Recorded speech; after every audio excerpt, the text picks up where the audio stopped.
Hello everyone. So in this chapter of structural mechanics, we'll study our next chapter, sixth chapter, slope and deflection. Okay. This is not in your syllabus, mechanical students. This video is only for civil engineering students. Okay. So we'll start with slope deflection. So first you know what is slope and what is deflection. You already know. Still, in perspective of structural mechanics, you should know like this. Slope means you know one angle, and deflection means one length or distance, whatever. Okay, that is the main difference. So how we will link that concept in our strength of material chapter. So how it will link? Suppose it is one, which type of beam? It is cantilever beam. Suppose here A, here B, and you are giving the load, suppose P kilonewton at B point. Okay, एक simply एक cantilever beam था, वहाँ पे एक P load दे दी, तब ये beam कैसा bend होगा? कुछ ऐसे टाइप ऑफ बेंड होगा, है कि नहीं? क्योंकि ये इस तरफ तो फिक्स है ना, तो ये तो बेंड नहीं होगा, बस ये बेंड होगा, है कि नहीं? इमेजिन कर पा रहे हो कि नहीं? ये बेंड हुआ। तो यहाँ पे देखो, पहले पॉइंट बी में था, अभी यहाँ पे आ गया तुम्हारा बीम, तो इतना जो डिस्टेंस रहता है इसको बोलते हैं deflection, generally represent by delta at B point. तो ये हो गया तुम्हारा डिफ्लेक्शन।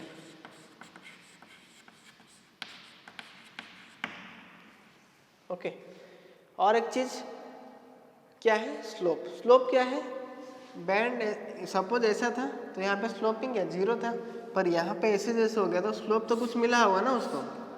तो ये जो स्लोप है इसको बोलते हैं theta B suppose, so it is slope, that is generally denoted by theta. Okay, theta means slope, delta means deflection. Okay, so like this the concept of slope and deflection. Okay, so now there are different formula and different standard case that you have to remember.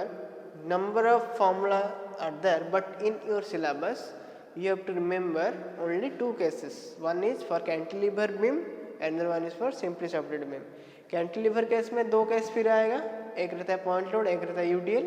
वैसे ही simply supported में एक point load और एक UDL, ऐसे करके उसमें दो, इसमें दो, ठीक है? टोटल 4 केसेस है, ठीक है? तो उसको तुमको याद रखना पड़ेगा, ठीक है? तो पहला केस लिखते हैं कैंटिलीवर बीम.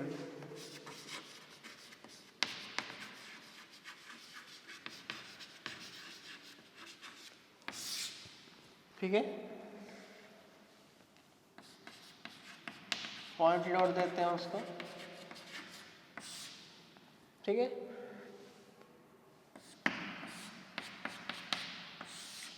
इसमें पॉइंट लोड सपोज P दी, ठीक है?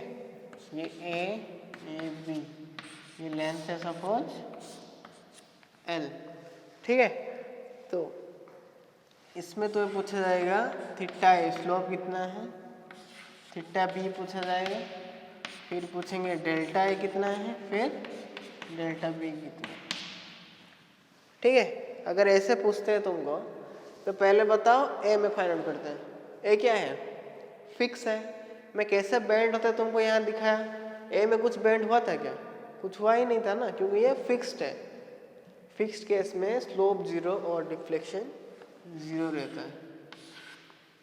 No need to worry, just put it zero. Now coming to theta b and delta b, that formula you have to remember. Theta b means PL square by 2EI, that is slope, and deflection will be PLQ by 3EI. Okay, this is one case. Second case is your UDL. Yes or no? This is point load. Second one is UDL. UDL case में क्या रहेगा? ऐसे रहता है ना UDL. Suppose ये W पर metre या लेंथ है, तो इस केस में ये सपोज ए, ये बी पॉइंट, इसमें जीरो रहेगा हमेशा, ठीक है। Theta A zero, delta A B zero, no need to worry, fix है तो जीरो कर दो उसको। इस केस में क्या आएगा, थीटा बी रहता है generally WL/6 EI and deflection रहता है WL/4/8 EI। This formula you have to remember, okay? Always remember this formula. It will be much more used in structural analysis paper also. ये हो गया cantilever का खत्म, दो केसेस। फिर चलते हैं simply supported.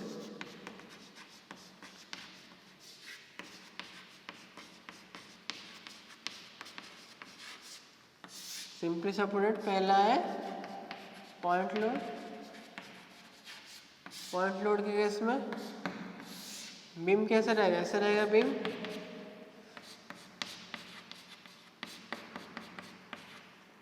Suppose length L, A point, B point, यहाँ पे point load actor suppose P, ठीक है। इस केस में बैंड कैसे होगा, कुछ ऐसे टाइप का होगा बैंड, है कि नहीं। तो मैक्सिमम डिफ्लेक्शन क्या है, इसमें आएगा, सपोज ये पॉइंट C है, ठीक है, ये डेल्टा C है कि नहीं। तो इस केस में अगर तुम्हें पूछा जाएगा थीटा ए कितना होगा और थीटा बी कितना होगा, यहाँ पे सिंपली सपोर्टेड बीम है, ठीक है। तो यहाँ पे लोड भी बीच में एक्ट हो रहा है, सपोज ये लेंथ L है तो ये L/2, ये L/2 में एक्ट हो रहा है। तो इसमें क्या है, जो स्लोप आएगा, ये जो स्लोप रहता है थीटा ए, ये रहता है थीटा बी, दोनों में इक्वल रहेगा, क्योंकि लोड बीच में एक्ट हो रहा है तो मैं इक्वल लिख दूंगा, जितना भी वैल्यू है मैं बताऊंगा। फिर ये रहता है क्या है, deflection delta C, delta A delta B zero रहेगा, मैं नहीं लिख रहा हूँ, फिर भी तुम लिख सकते हो delta A equal delta B equal to zero, okay. Now theta A theta B कितना आएगा, वो आएगा PL/16 EI, ओके। ये था स्लोप। मैक्सिमम डिफ्लेक्शन कितना आएगा, इसको बोलते हैं मैक्सिमम आल्सो, सी में मैक्सिमम आएगा ना, इसीलिए PLQ/48 EI, okay. This formula you have to remember. Next our last, simply supported with UDL.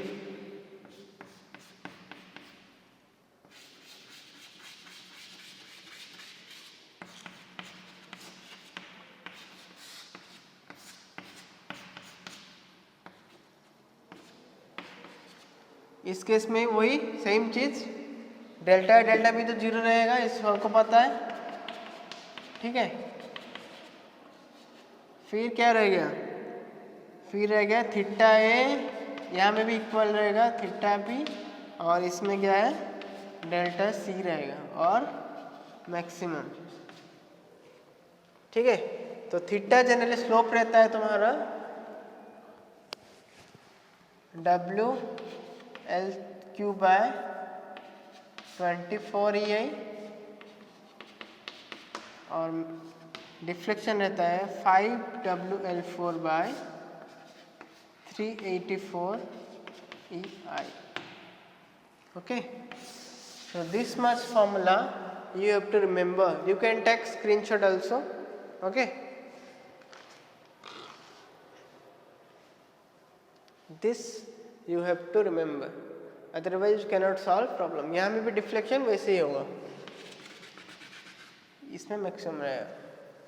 और फॉर योर काइंड इन्फॉर्मेशन, यहाँ पे जो मैक्सिमम रहता है, यहाँ पे इस पॉइंट में क्या है डिफ्लेक्शन ज़्यादा रहता है, पर स्लोप देखो यहाँ पे हॉरिजॉन्टल हो जाता है ना सरफेस, तो स्लोप जनरली जीरो रहता है। फॉर योर इन्फॉर्मेशन यहाँ पे जो थीटा सी रहता है वो 0 रहता है, ठीक है, यहाँ पे भी 0 रहेगा, ठीक है। अगर ट्रिकी क्वेश्चन पूछ लिए जहाँ पे तुम्हारा मैक्सिमम डिफ्लेक्शन आता है उस पॉइंट में स्लोप 0 रहता है, ठीक है। इतना को अच्छे से नोट कर लो नोट में, ठीक है, बहुत इंपॉर्टेंट है बता रहा हूँ। ये पॉइंट लोड, ये यूडीएल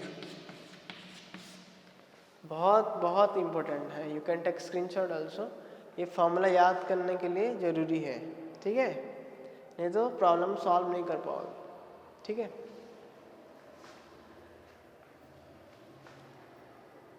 इसके बाद आगे बढ़ते हैं।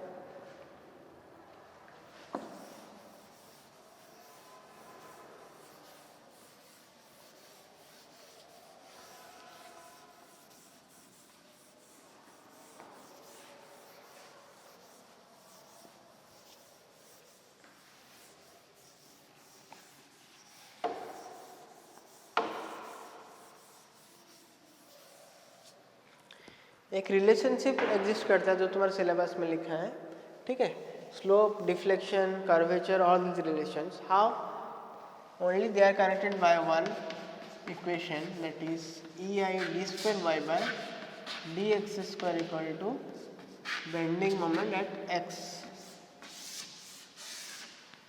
E पता है यंग्स मोलर वेलोसिटी, I पता है इनर्शिया, M मतलब bending moment at suppose any section xx, okay, that is bending moment।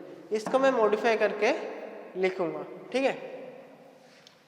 फिर अगर इसको थोड़ा मॉडिफाई करते हैं, D square Y by D X square क्या होगा, m बाय ई आई। हम एक बेंडिंग इक्वेशन पढ़ते याद है कि नहीं, m by I is equal to f by Y is equal to E by R. इसको जाना तो ये दोनों मॉडिफाई करते हैं, M by I equal to E by R. तो एम बाई ई आई को क्या होगा, 1 बाई आर। यहाँ पे क्या एम बाई ई आई है, तो इसका मैं लिख सकता हूँ 1 बाई आर, ठीक है। ये जो 1 बाई आर होता है इसको बोलते हैं हम कर्वेचर, है कि नहीं। कर्वेचर मतलब 1 by R. Radius of curvature means only R. 1 by R को कर्वेचर बोलते हैं, ओनली आर लिखा तो रेडियस ऑफ कर्वेचर। तो इसमें क्या लिख लिया हम, D square Y by D X equal to 1 by R. इसमें वाई क्या है, वाई जनरल रहता है डिफ्लेक्शन। ये इक्वेशन तुम्हारा नेक्स्ट मेथड में फाइंड आउट होगा, डबल इंटीग्रेशन मेथड में ये फॉर्मूला यूज करेंगे, इसीलिए बता रहा हूँ अभी। y जनरल डिफ्लेक्शन रहता है और dy बाई डी एक्स रहता है तुम्हारा slope. Okay, note it down. These are the formula that will be we are using while using our most important method, that is double integration method। Okay, जब double integration method पढ़ेंगे उसमें ये formula use करेंगे हम, ठीक है।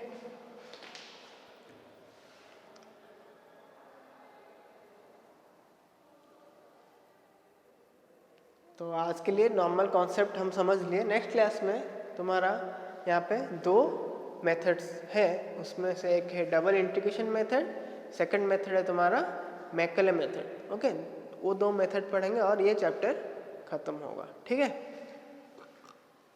उसके बाद हम अगले चैप्टर को जंप करेंगे। We need 1 more class of slope deflection to complete that rest 2 methods. Till then if any doubt you can contact me. Okay, thank you.